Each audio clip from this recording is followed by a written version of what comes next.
Hey, Lisa. Hi, Ruth. How are you? I'm great. How are you? I'm good. Hello there. Nice to see you. Even though I don't see you, I'm talking to them. Um, And we see them in our you hearts. see me, yes, Yeah. and I talk. Um, today we're talking about Ask Us Anything. So if you have any questions, drop them in the comments. If you don't get in on the live, we will absolutely circle back and answer them. And today, in our Ask Us Anything, we had some questions about this time of year, um, whether it's a good time to buy or sell, and what people can be doing to prepare. Um, I believe, first of all, I know, there's lots of coaches and gurus and leaders in real estate who will urge you to push people to put their house on the market the minute they say they want to sell it. And I just don't think that's a great way to work. Um, Nor do I think that encouraging people to try to time the market is a good thing to do, because you will fail at that. But what I do try to do is give people as much information as we actually have and help them make the best decision. So, right now, we in Chicago are about 3 or 4 months away from prime selling time. And by prime selling time, I mean the most active buyers in the market, typically getting us the highest price. Now, that's if this spring follows the last few springs. Will it? I don't know. I'm not gonna make somebody bet their nest egg on the prediction that this is going to be like other springs. You didn't receive a crystal ball when you got your license. I didn't. I have one that I got from Amazon. That's pretty good, Thanks. but I wouldn't bank on it. So I think that's a danger that a lot of agents fall into. We want to answer people's questions, so when they ask questions that we can't answer, we try to answer them, and I think that's a big mistake. So I don't care if somebody lists now or in the spring. I don't care if I, hit a goal for this month. I care that they hit their goals. And so typically I tell people, if the highest sale price is the most important thing to you, then sometime in the spring is going to be the right time. When that is, we never know until we're looking in the rearview mirror, but we can get close. And if you're ready, we can jump in when everything looks like it's all coming together. Um, Now, we always know, because our marketing is such a machine and so intense. We know that whoever lists whatever market they list in, they are getting the most money they could possibly get for their property at that moment. But we can never say when that is. And if you've been an agent for a while, you know very well that you can say, okay, Easter, we're going to be down on foot traffic. Um, a couple of other holidays, we're going to be down on foot traffic. Maybe you want to stay away from listing them. Um, and that's mostly true. There's always an anomaly. There's always a surprise. But other than that, there will be a weekend when nobody goes out to look at houses for no reason. The weather will be fine. There won't be a holiday in sight. No local sports teams are playing a big game. Nothing to blame it on. Just nobody comes to look at the house. Sure. If that's the weekend you chose to list, that's where you are. So I don't think we can do a whole lot in the prediction category. But what we can do is say, typically in the spring, we have more buyers and we have a few more sellers. There will be more competition for buyers. In the past few years, that's driven up prices. during that time. If you don't want to be involved in that on the buy side, then we might want to look at a different time to buy and sell. And remember too, we talked about this. If you're buying and selling at the same time, you're just making a flat move. So which is the client going to be happier with? Getting the most for the house that they sell and also paying a premium on the house that they buy, or the other way around. And it's nearly impossible to buy low, sell high when you need a place to live. Sure.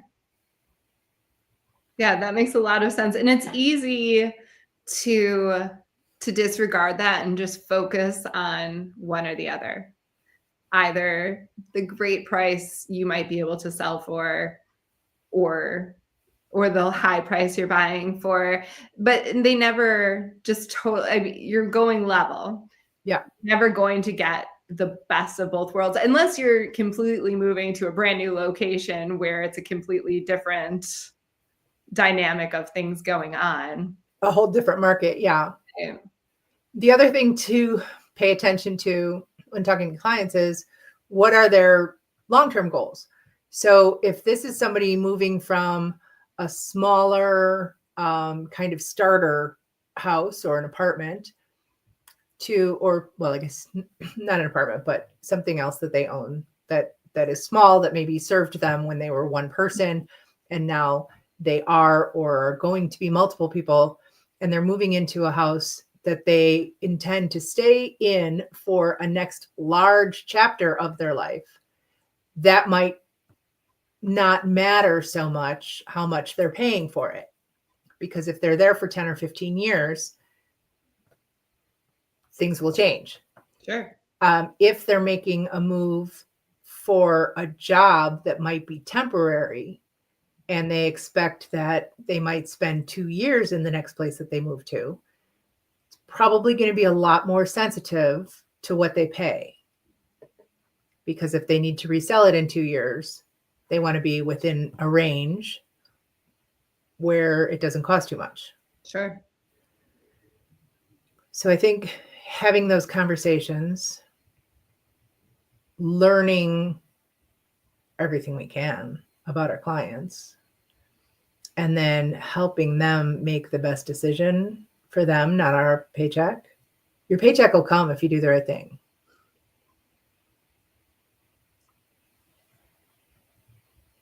But looking out for the other person first. One of my nerdy personality things is that I like to channel Fred Rogers. Yeah. When I'm trying to get in a certain headspace or make a decision, sometimes before I respond, I'm like, what would Mr. Rogers do right now? And I read a thing there. He was talking about how to find success. And the first step was to be kind. And the second step was to be kind. And the third step was to be kind. And that always putting other people and what they need, what's best for them first, you will grow in that success as well when you're looking out for other people. And yeah, a paycheck will come.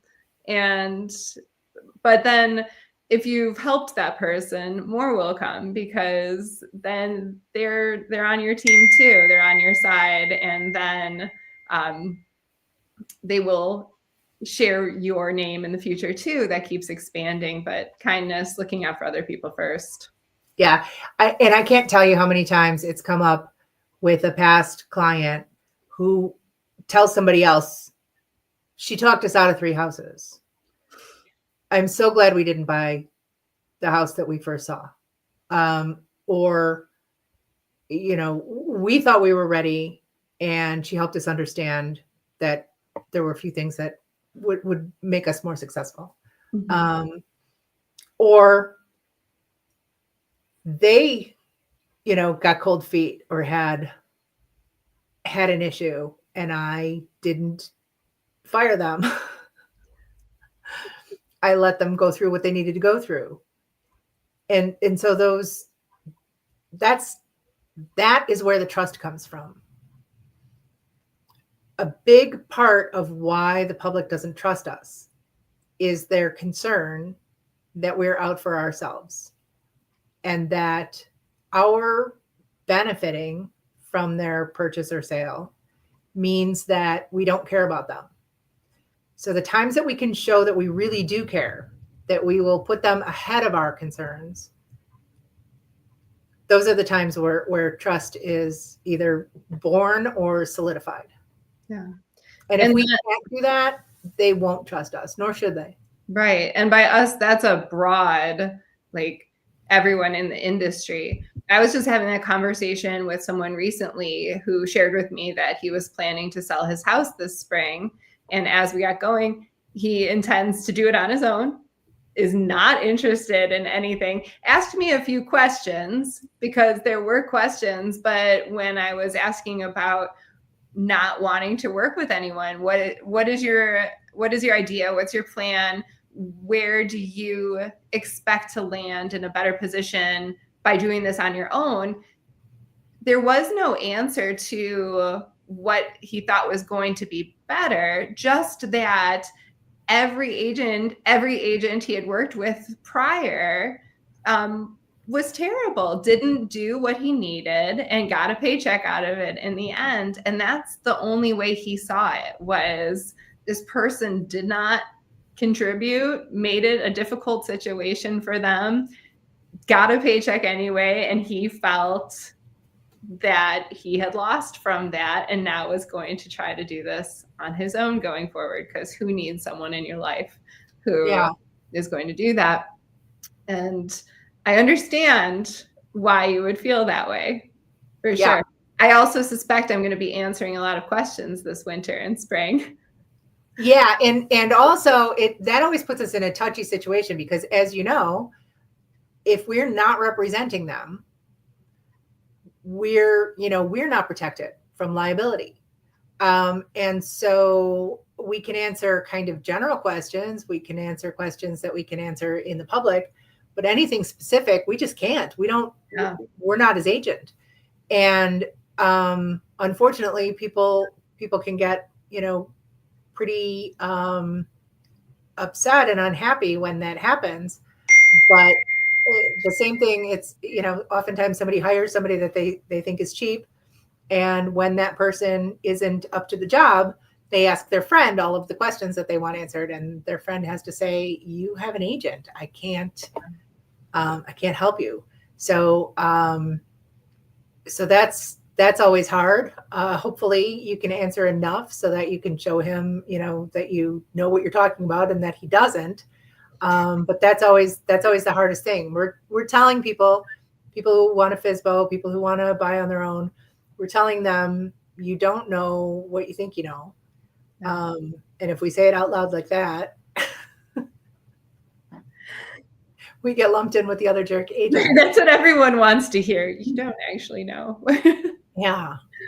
But the truth is that he will find out, most likely, that it's not a great way to go. But and hopefully doesn't lose too much. And one of the things that I hear often from people who want to do it on their own is, they think they're going to save money.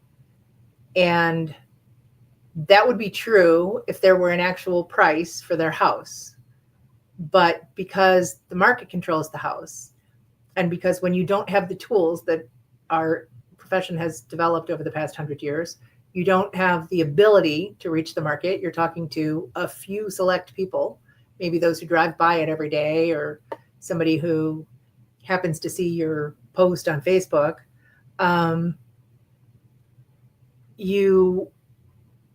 You really don't ever know what the right price for your house was, because it was never really exposed to the market.